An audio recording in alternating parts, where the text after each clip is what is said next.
Selamat pagi saudara yang dikasihi Tuhan. Kita jumpa pada hari Selasa, tanggal 1 Desember 2020. Hari ini saya ajak kita menjumpai Injil Yohanes 17 ayat yang ke-13 berkata sebagai berikut. Tetapi sekarang aku datang kepadamu dan aku mengatakan semuanya ini sementara aku masih ada di dalam dunia, supaya penuhlah sukacitaku di dalam diri mereka. Saudara yang dikasihi Tuhan, siapa yang tidak ingin menikmati sukacita? Tentunya semua kita merindukan menikmati sukacita. Namun hidup ini penuh dengan lika-likunya. Kadang berbagai masalah menerpa, kesedihan melanda, dan kemalangan datang tidak diundang. Masihkah kita mau bersukacita? Jika kita mengandalkan perasaan kita sendiri, tidak mungkin. Namun sukacita kita dapatkan hanyalah di dalam Yesus.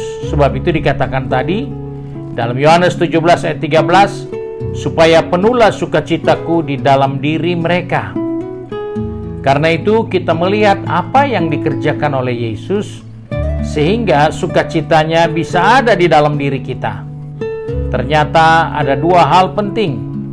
Yang pertama, sukacita itu kita bisa miliki karena kita dibenarkan oleh pengorbanan Yesus di kayu salib bagi kita. Hal ini penting sekali untuk kita jadikan dasar sukacita kita di dalam Tuhan. Karena Ibrani 9 ayat 14 katakan, betapa lebihnya darah Kristus yang oleh roh yang kekal telah mempersembahkan dirinya sendiri kepada Allah sebagai persembahan yang tak bercacat, akan menyucikan hati nurani kita dan perbuatan-perbuatan yang sia-sia, supaya kita dapat beribadah kepada Allah yang hidup. Kita menjumpai suatu ungkapan dikatakan dalam buku Ibrani, bahwa karena melalui pengorbanan Kristus, maka Dia menyucikan hati kita. Dia membersihkan kita dari perbuatan yang sia-sia, supaya kita dapat beribadah kepada Tuhan.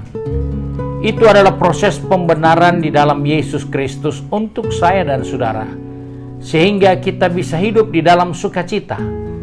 Karena jika kita belum dibenarkan, tidak ada manusia yang bisa hidup dengan sukacita, karena kita cenderung merasa bersalah, tertuduh, karena begitu banyak kesalahan, kelalaian yang kita lakukan.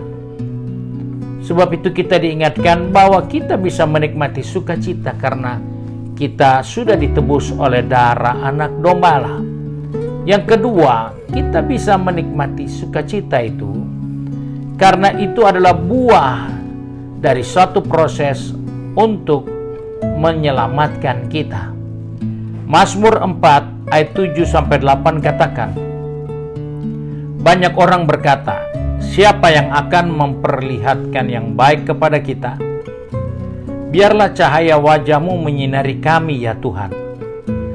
Engkau telah memberikan sukacita kepadaku, lebih banyak daripada mereka ketika mereka kelimpahan gandum dan anggur.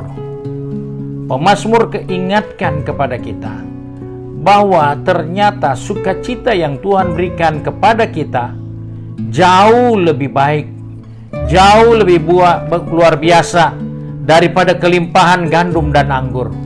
Hal ini sangat menolong kita. Hal ini sangat membantu kita karena kita dibenarkan, sehingga sukacita kita jauh lebih dari materi, jauh lebih dari kesukaan dunia. Sebab itu kita bersyukur kepada Tuhan, karena sukacita untuk saya dan saudara hanya ada di dalam Yesus Kristus. Sebab itu di hari yang baru ini kita diingatkan, engkau punya peluang untuk hidup terus di dalam sukacita, karena engkau sudah dibenarkan oleh Yesus Kristus.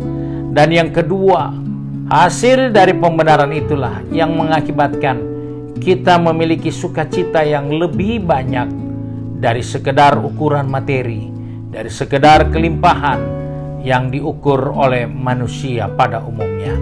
Sebab itu mari hari yang baru ini kita mau datang kepada Tuhan dengan bersyukur bahwa hari ini Tuhan mengingatkan kepada saudara dan saya bahwa kita bisa memiliki sukacita yang penuh di dalam Yesus Kristus. Kita satu di dalam doa. Kembali kami datang kepada Bapa di surga dengan mengucap syukur karena oleh kemurahan Tuhan Engkau mengingatkan kepada kami hari ini kami dapat menikmati sukacita dari Tuhan. Karena Engkau menyediakan sukacita itu untuk kami orang-orang yang sudah ditebus oleh darah-Mu yang mahal. Dan kami percaya melalui penebusan itulah kami mendapatkan sukacita yang jauh lebih besar dari ukuran materi yang kami dapat capai dan raih selama kami hidup di dunia ini. Sebab itu Bapa, tolong kami, pegang tangan kami, atur langkah kaki kami sepanjang hari ini, baik yang akan pergi bekerja, yang pergi berbisnis, maupun yang akan pergi studi, dan juga yang akan tinggal di rumah dengan kegiatan rumah tangga. Tuhan, tolong kami supaya kami senantiasa mengingat bahwa kami sudah dibenarkan, maka kami berhak menerima sukacita Tuhan. Dan kami berhak menerima sukacita yang jauh lebih dari materi yang ada di bawah kolong langit ini. Sebab itu Bapa, sepanjang hari ini kami serahkan seluruh kehidupan kami dalam tangan-Mu. Kiranya Bapa di surga dipermuliakan. Sebab itu kami bersyukur dan berdoa di dalam nama Tuhan Yesus Kristus, Juru Selamat kami, majikan kami yang baik dan setia. Haleluya. Amin. Puji Tuhan, hari ini adalah hari ibadah bagi kaum pria yang dimulai pada jam 6 sore, dilaksanakan di ruang Alpha Omega dan juga akan disiarkan melalui YouTube channel dan Facebook page. Kiranya Tuhan Yesus memberkati saudara sekalian.